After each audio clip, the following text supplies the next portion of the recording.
Hey everybody, hope you're all doing well. My name is Steven and this is the Storytime channel. Today we have some malicious compliance stories and our first story of the day is by ALX Walk. You are too important to take the first aid class? Have fun failing the test. This happened in 2018. My husband and I own a company that works with companies to provide doctors and nurses for factories and construction, OSHA, and first aid training and some other things. One of our major accounts is a power company. We not only provide on-site personnel, but also train them on first aid. This particular company is very strict on their health and safety protocols.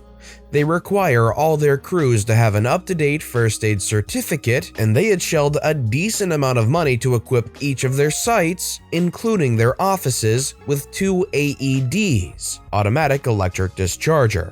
We were also required to provide an adjusted training for their staff and crews. Because of the nature of the job, we trained them in 3 hours/2 days schedule. 1 day was theory, because in a factory environment, instead of ABC, you ABC, with a written test at the end, and the next day was practical exam. We were scheduled for a 2-day training with this company. We were told it would be a small class, around 40 people. So I booked myself and our senior trainer. We arrived for training, set up, get the roll call, and there was when it happened. Cast: John is our senior trainer, Karen is very important person, Walk is me, Chad is COO. As I said, this company is very hardcore on their health and safety. Except from the crews, they require every person that has even the slightest chance of visiting a power plant to have a current first aid certificate. This means we trained a lot of suits. As the room is filling up, I notice John talking with a woman I didn't know. The conversation is heated and I approach to see what's happening. I say, "Is everything okay?" Karen says, "No, it's not. As I was saying to this man, I don't need to take the class. I did first aid in my previous company, and I have very important work." Yes, you could actually hear the capital letters, "to do." John says, "As I explained, madam, we follow the company policies about training." "But I already know everything." I say, "Madam, your manager booked you for the class. He provably thinks it's more important than anything else." "No, I'm very high in the company. If you don't release me immediately, you may lose your contract."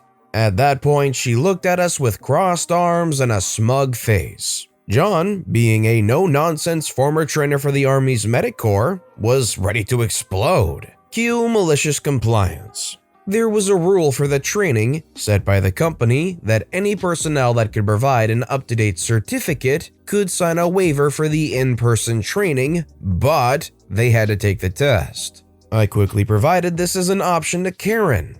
She wasn't completely happy, but she took it. I explained that there were 2 tests, one in writing, one practical. She said fine and to notify her when it was time to take them. So, 2.5 hours later, she is sitting to take the written test. Immediately, I can see she is struggling, since most of the questions are tailored for an industrial setting. The test ends and we collect the papers. At a quick glance, I knew she had, at best, passed with a very low grade. Despite her struggling in theory, she just came for the test the next day. In this case, I knew she was going to fail.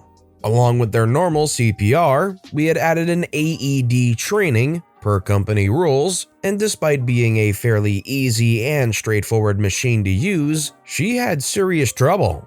So we pack up, go back to base. We rate the tests, and as expected, she was the only one who had failed both spectacularly. From the rest of the 39 people, only 1 had failed the written test. We sent the results and certificates to the company.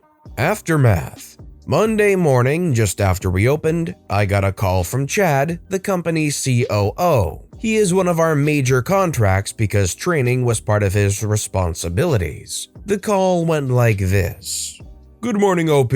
I'm calling about the results of the training." I say, "Good morning, Chad. I had a feeling you would call. Can you tell me why my assistant COO failed?" "Is Karen your assistant?" "Yes." Well, she said she had very important work to do and already had a certificate, and she signed the waiver. Of course she did. I could hear the frustration in her voice. Can we arrange a quick training for today? I want you to do it. Let me check. It has to be a late one, otherwise tomorrow at 10. Chad, after some thinking, tomorrow then. See you at the office. The next day rolls up and at 10 sharp, I'm in the offices. I'm led to a conference room, glass all around, and told to wait. A few minutes later, Chad and Karen step into the room. She looked chastised. She sat across me while Chad stood. Chad asked for the waiver, which I handed to him. He took a look at it and gave it back. As I explained when you were hired, you had to pass this training. The certificate you gave us was coming up and you came from a different field. Now do the training properly and pass it. It is one of the prerequisites for the job.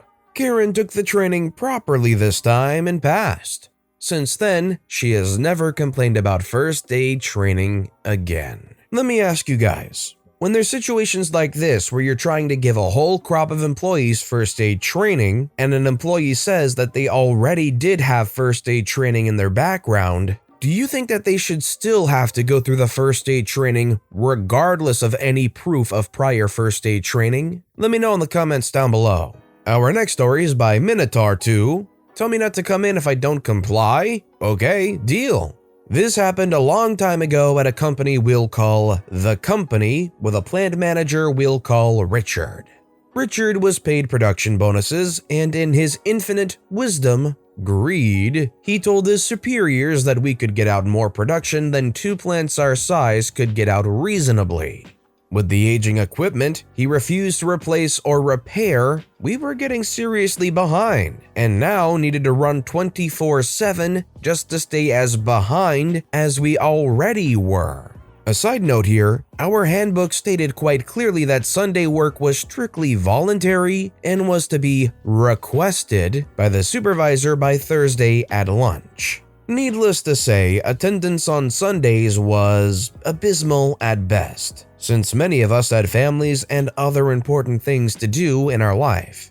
Richard decided this wouldn't do and called a plant-wide meeting on one particular Thursday right before lunch. It has come to my attention that many of you are abusing, yes, he actually said that, the Sunday voluntary workday status. So I am changing this effective immediately. He didn't have that authority. So if any of you choose not to come in on Sunday, don't bother coming back on Monday. Understand? I say, are you serious? Yes. Okay. With a crap-eating grin.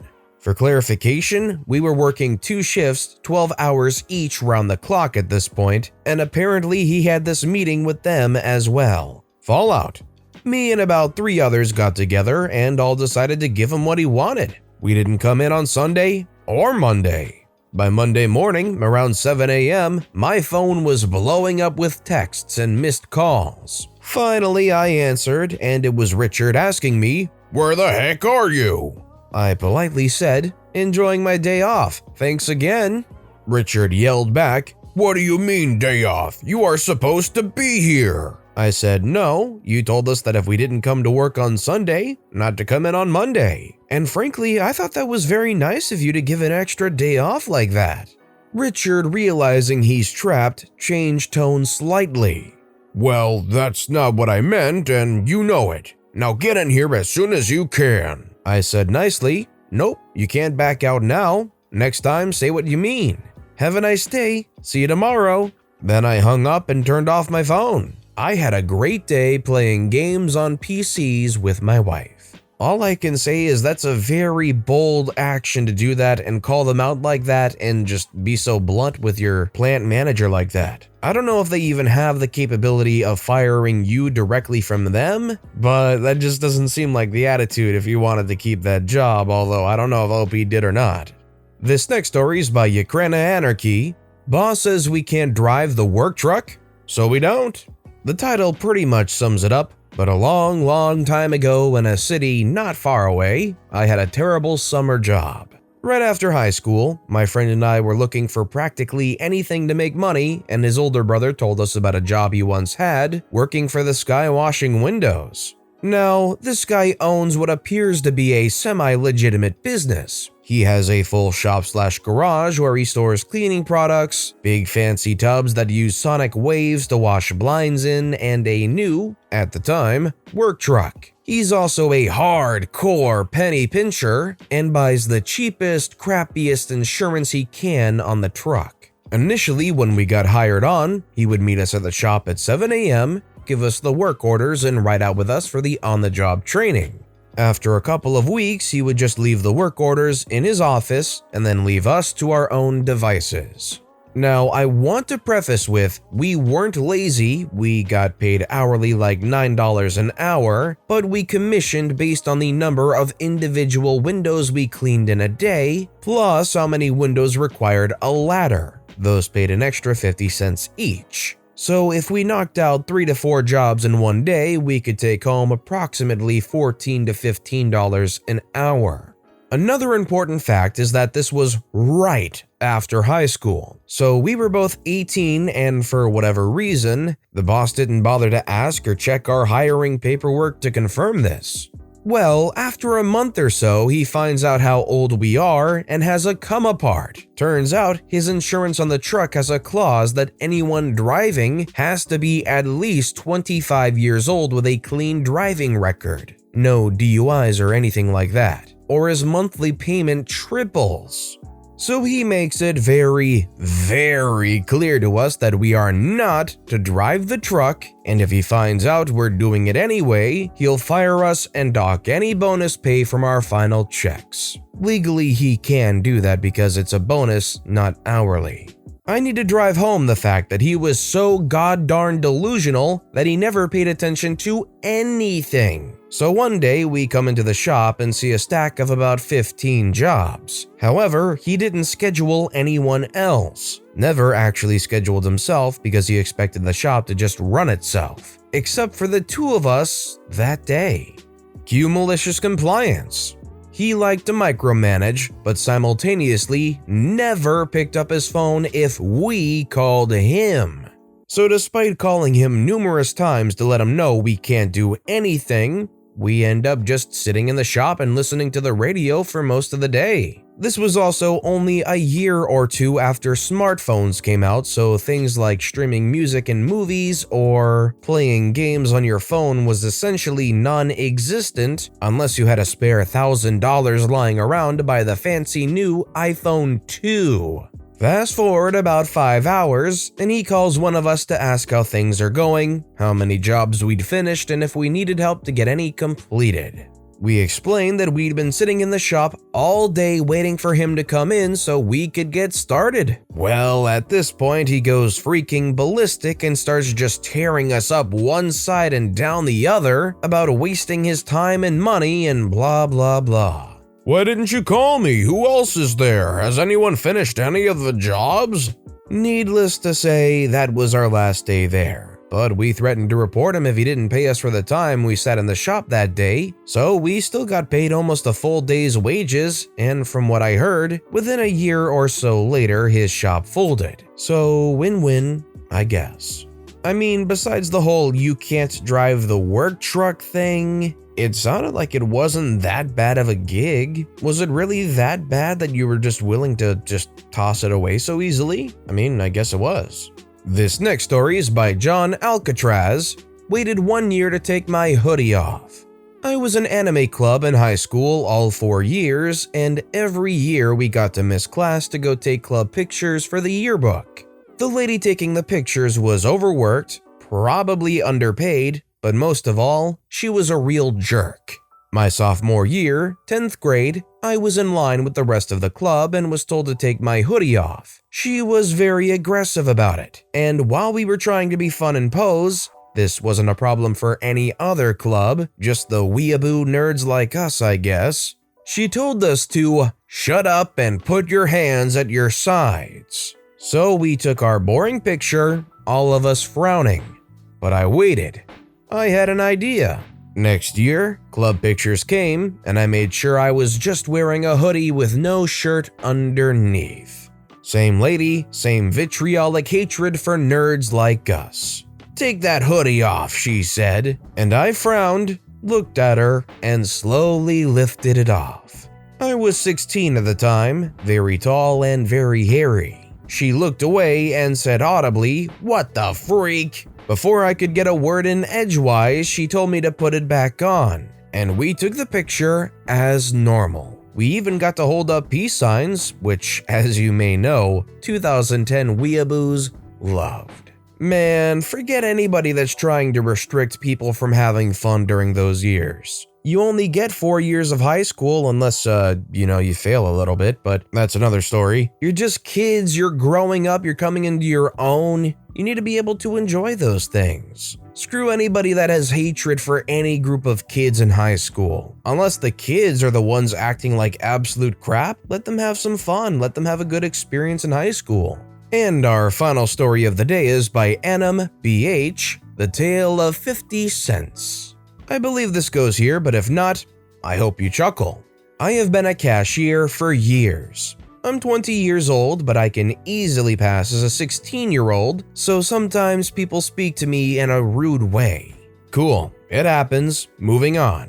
Now let's start the story. I ran out of quarters last Sunday, which is a pain. I usually just ask people if they have the change so I can get to the even dollar. Most people try. This particular Sunday, I had a nice lady, she will be NL from here on out, whose total came out to $10.50, but I only had 2 quarters left, so I asked her. She was not very nice after that. "Do you have the 50 cents to round it out?" Nice lady looks at me very angry and says, "I don't care what you have to do, but I want my 50 cents. I was taken off guard, so I gave her cents and pennies. I stood there and counted all of them. I put them on her hand, and quite proudly. She said, "Seriously?" I was like, "Oh, sorry. I'm out of change."